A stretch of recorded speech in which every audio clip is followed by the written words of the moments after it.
Bestinello baby Zini ndafuna Maxi pane zvandanga ndichida kutaura newe baby ndoda kutaura newe baby ngatidana nekusika patinova iwe neni ngatidana nekusika tafa andifunge pane chinotonetsa baby girl usazondisiya dziwo wandinoda ndakasarudza iwe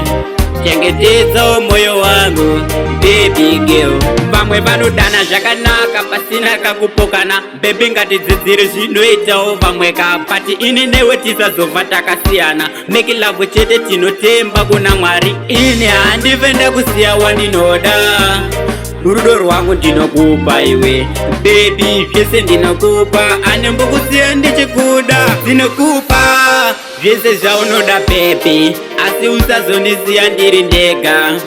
ini ndinokuda mdiwa wangu Lucrecia baby ndinokuda andizive ndoita sei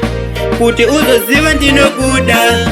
dai waiziva madiro andokuita mudiwa wangu dana nekusika patinova iwe neni ngatidana nekusika tafa andifunge pane chinotonetsa baby girl usazondisiya dziwe wandinoda ndakasarudza iwe chengetedza moyo wangu baby girl ini newe baby hapana ruchiva isu tine mufaro gara uchiziva baby usamanya nguva yedu ichasvika ngatiite zvatinovavarira ini ndoda kukisa iwe ukandikisawo newe ndonzwa kuda kuramba ndichikisana newe kana ndichifamba newe ndoda kugara newe baby ndinokuda ini zvangu ndinokupa zvese zvaunoda baby asi usazondisiya ndiri ndega ini ndinokuda mdiwa wangu Lucrecia baby ndinokuda andizive ndoita sei kuti uzoziva ndinokuda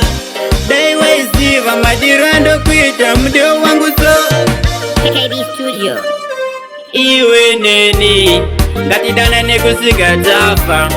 andifunge pane chinotonetsa baby girl usazondisiya dziwe wandinoda